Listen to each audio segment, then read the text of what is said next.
कैसे हो बाल दोस्तों। स्टैंडर्ड 5 सब्जेक्ट हिंदी में आज हम लिखने वाले हैं वर्कबुक में चैप्टर नंबर 8। इसके लिए आपको निकालना है वर्कबुक में page number 51, chapter number 8 Bharat Milap. ये भरत मिलाप चैप्टर है, उसका साहित्य प्रकार है एकांकी, जो आप चैप्टर में समझ चुके हो। क्वेश्चन नंबर 1 है, निम्नलिखित प्रश्नों के उत्तर लिखिए। नंबर 1, भरत को आते हुए देखकर लक्ष्मण को क्या शंका हुई। अब जब भरत यहाँ पे आते हैं वन में, तो लक्ष्मण को क्या शंका होती है। आंसर लिखिए। भरत को आते हुए देखकर लक्ष्मण को शंका हुई कि शायद वह लड़ने आ रहा है। नंबर 2, राम को देखकर भरत ने क्या किया। राम को देखकर भरत ने श्री राम के चरणों में पड़ते हैं और उनसे क्षमा मांगते हैं। राम को देखकर भरत श्री राम के चरणों में पड़ते हैं और उनसे क्षमा मांगते हैं। वो क्षमा क्यों मांगते हैं? क्योंकि भरत की माता कैकेयी ने उन्हें भगवान श्री राम को वनवास दिया था, इसलिए वो अपनी माँ के प्रति माँ के तरफ से वो क्या करते हैं, क्षमा मांगते हैं। नंबर 3, राम अपना वनवास क्यों पूरा करना चाहते थे। आंसर लिखिए। राम अपने माता पिता की आज्ञा का पालन करने के लिए वनवास पूरा करना चाहते हैं।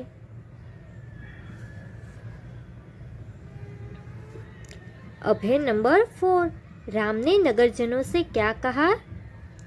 आंसर लिखिए। राम ने नगरजनों से कहा, जब तक मैं वनवास पूरा करके न लौटूं, तब तक भरत को आप अपना राजा माने।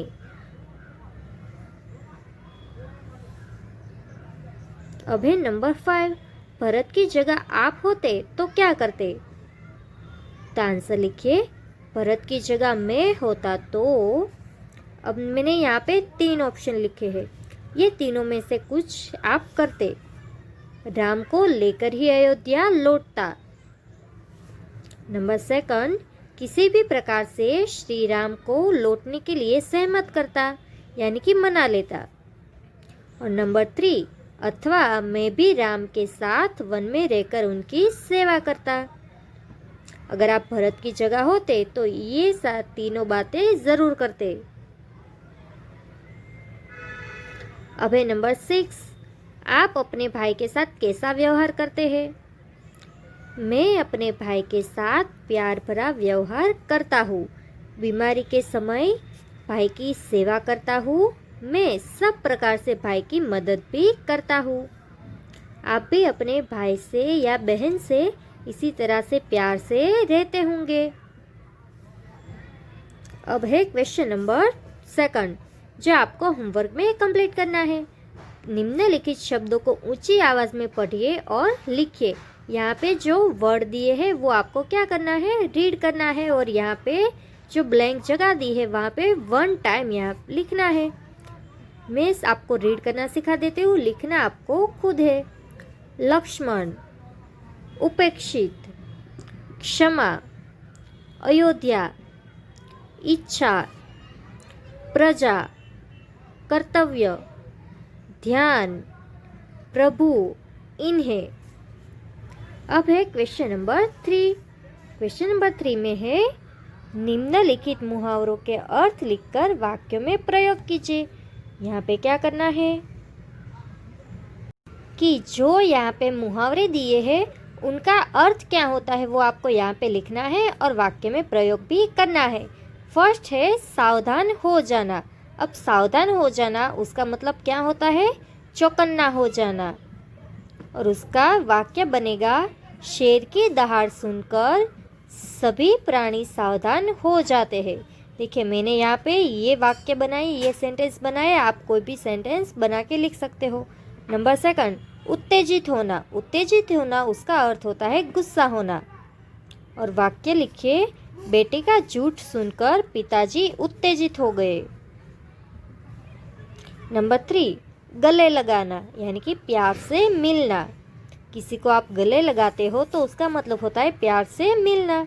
वाक्य लिखिए, कई दिनों के बाद आए बेटे को माँ गले लगा लेती है। नंबर 4 है गदगद होना, जिसका मतलब होता है आनंदित होना। और वाक्य भरत का प्रेम देखकर श्री राम गदगद हो गए। इतने आंसर लिख लिए। अब आते हैं हम नेक्स्ट पेज पे। क्वेश्चन नंबर 4, निम्नलिखित प्रश्नों के उत्तर लिखिए। नंबर 1 है राम, सीता और लक्ष्मण कहाँ गए? तो कहाँ गए थे? वन में। राम, सीता और लक्ष्मण वन में गए। नंबर 2, राम ने नगरजनों को क्या समझाया? आंसर लिखिए। राम ने नगरजनों को समझाया कि जब तक मैं वनवास पूरा करके न लौटूं, तब तक भरत आपके सुख दुख का ध्यान रखेगा और आप उसे ही राजा माने, ये मेरी आज्ञा है। इस तरह से नगरजनों को समझाते हैं राम। नंबर 3, राम ने भरत को क्या दिया? आंसर लिखिए। राम ने भरत को अपनी खड़ाऊ दी। राम ने भरत को अपनी खड़ाऊ दिए।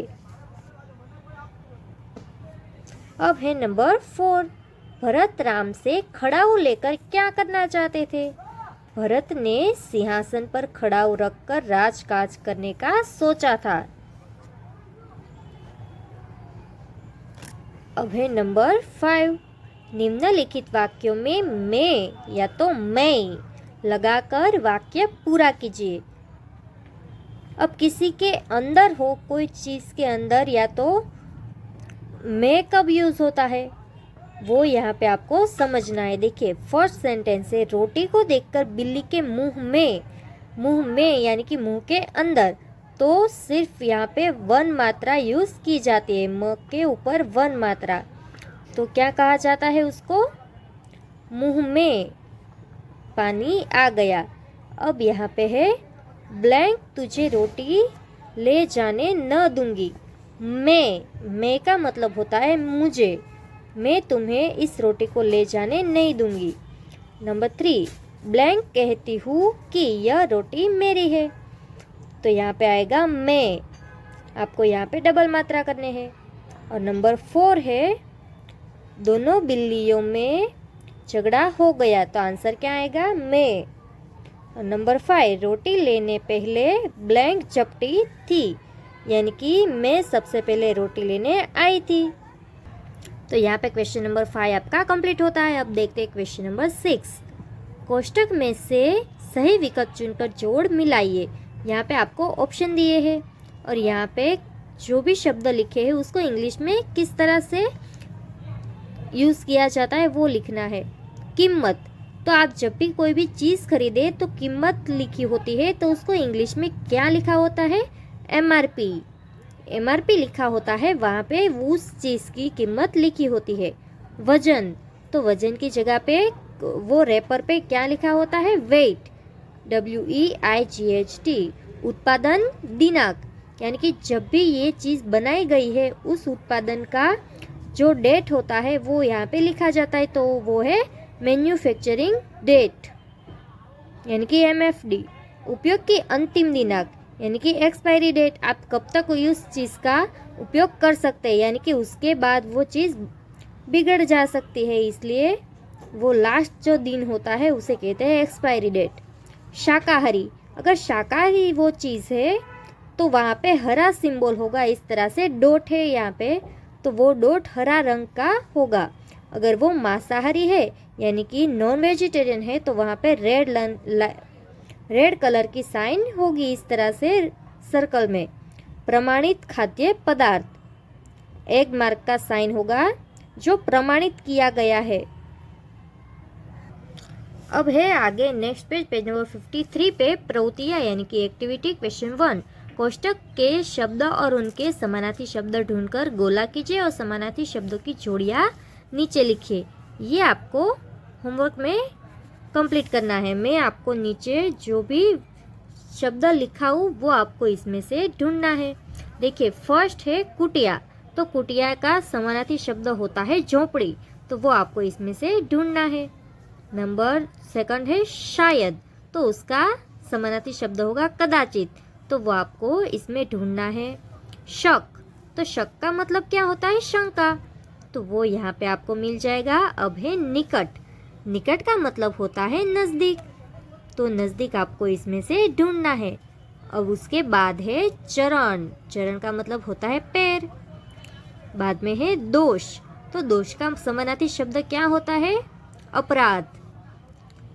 अब है कर्तव्य यानी कि फर्ज निभाना, तो वो आपको इसमें से ढूंढना है। और अब है नंबर 8 आदेश यानी कि हुक्म देना, किसी को आज्ञा देना, आपको इसमें से हुक्म ढूंढना है। और लास्ट है खड़ाऊ। तो खड़ाऊ का मतलब क्या होता है? चरण पादुका, तो आपको यहाँ इसमें से पादुका ढूंढना है। ये सारे वर्ड यहाँ पे ब्लैंक जगह में लिखना भी है। इतना लिख लेने के बाद हम देखते हैं क्वेश्चन नंबर 2। कोष्ठक से जल, थल और पेड़ों पर रहने वाले पशु पक्षियों को अलग अलग करके लिखिए। यहाँ पे लिखा है जल में रहने वाले यानी कि पानी में रहने वाले, थल पर रहने वाले यानी कि जो जमीन है जमीन पर रहने वाले, और पेड़ों पे रहने वाले यानी कि ट्री पर रहने वाले जो पशु पक्षी है उनको हमें सेपरेट करना है, अलग अलग बॉक्स में लिखना है। सबसे पहले यहाँ पे दिया है बंदर, तो बंदर कहाँ पे रहता है? पेड़ पर। बतख, तो वो रहता है जल में, यानी कि इस बॉक्स में आपको लिखना है बतख। उल्लू, तो उल्लू रहता है पेड़ों पर, तो यहाँ पे नंबर 2 में लिखना है आपको उल्लू। और शेर, तो शेर रहता है थल पर यानी कि जमीन पे। मछली, तो वो रहती है पानी में। गिलहरी, तो वो रहती है पेड़ पर। मगर, मगर कहाँ रहता है? जल में। भालू, तो वो थल में लिखना है, और खरगोश भी थल में लिखना है। और इस तरह से ये सेपरेट कर दिए हमने। अब है क्वेश्चन नंबर 3 जो आपको यहाँ पे होमवर्क में कंप्लीट करना है। कोई रेपर यहाँ चिपकाइए और उस रेपर के आधार पर प्रश्नों के उत्तर लिखिए।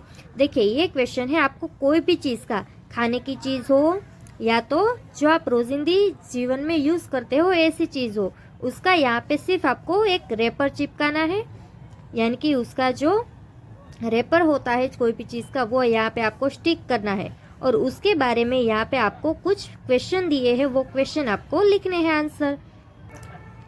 हम क्वेश्चन देखें, यह किसका रेपर है? आप जो भी चीज़ का रेपर लगाते हैं तो उस चीज़ का यहाँ पे आपको नाम लिखना कि ये एग्जाम्पल के तौर पे यहाँ पे मैंने बिस्किट का जो रेपर है वो लगाए, तो मैं यहाँ पे लिखूंगी यह बिस्किट का रेपर है।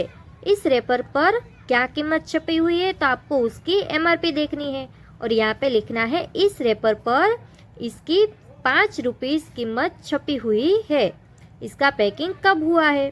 तो आपको इसकी जो डेट है वो यहाँ पे लिखनी है, मैन्युफैक्चरिंग डेट। इस वस्तु का उपयोग करने की अंतिम तिथि कौन सी है? यानी कि जो एक्सपायरी डेट है वो यहाँ पे आपको लिखनी है। और लास्ट में लिखा है रेपर पर और कौन कौन सी उपयोगी बातें छपी है, यानी कि ये आप इसमें क्या लिखेंगे कि इसमें कौन कौन सी चीज़ें इस्तेमाल होती है वो आप यहाँ पे लिख सकते हैं। तो ये क्वेश्चन के आंसर भी आपको होमवर्क में कंप्लीट करना है। अब है क्वेश्चन नंबर 4। कोष्ठक से सही शब्द चुनकर संकेत के नीचे लिखिए।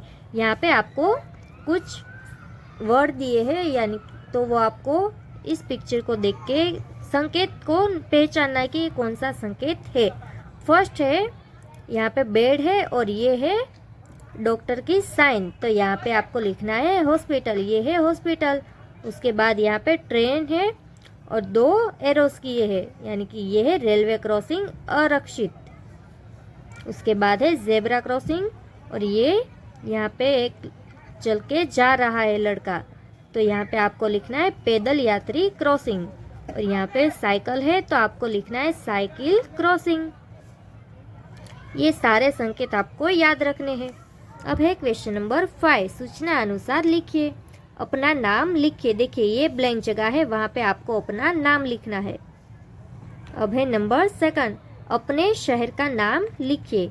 हम सिटी में रहते हैं इसलिए हमें गांव के ऊपर लाइन बना देनी है और यहाँ पे लिखना है सूरत। अपने दोस्तों के नाम लिखिए। आपके जो भी मित्र है वो उसके नाम आपको यहाँ पे लिखने हैं। नंबर 4। किन्हीं 4 नदियों के नाम लिखिए। अब नदी तो बहुत सारी होती है, मैंने यहाँ पे लिखा है गंगा, यमुना, कृष्णा, कावेरी और नर्मदा। आप इसके अलावा भी कोई भी नदी का नाम लिख सकते हो। किन्हीं 3 पर्वतों के नाम लिखिए। मैंने यहाँ पे लिखा है गिरनार, पावागढ़, पारनेरा, हिमालय और शत्रुंजी। आप इसमें भी कोई भी पर्वत के नाम लिख सकते हो जो भी इंडिया में है वो। किसी व्यक्ति, स्थान या वस्तु के नाम को संज्ञा कहते हैं। उसकी जाति का निर्देश करने वाले शब्दों को भी संज्ञा कहते हैं। तो अब हमें संज्ञा यहाँ से ढूंढनी है। निम्नलिखित वाक्यों से संज्ञा ढूंढकर उन्हें रेखांकित कीजिए और सामने लिखिए। सतीश होनहार लड़का है। इसमें से कौन होनहार लड़का है? सतीश। इसलिए सतीश वो है संज्ञा, तो उसका नाम हमें यहाँ पे लिखना है और उसके नीचे अंडरलाइन करनी है। नंबर 2, ब्लैंक हमारी पवित्र नदी है। कौन सी हमारी पवित्र नदी है? गंगा। तो यहाँ पे हमें लिखना है गंगा। अब है नंबर 3, गिरनार गुजरात का बड़ा पर्वत है। गिरनार गुजरात का बड़ा पर्वत है, यानी कि यहाँ पे 2 संज्ञा आएगी, गिरनार और गुजरात दोनों। तो दोनों यहाँ पे हमें लिखने हैं और दोनों के नीचे अंडरलाइन करनी है। अब है नंबर 4, हमारे देश का नाम भारत है। तो भारत के नीचे आपको अंडरलाइन करनी है। नंबर 5, अवेस्ता पारसियों का धर्म ग्रंथ है। अवेस्ता और पारसियों दोनों के नीचे आपको अंडरलाइन करनी है। और नंबर 7, बाल रामायण पढ़कर आपकी पसंद का एक प्रसंग यहाँ लिखिए और कक्षा में सुनाइए।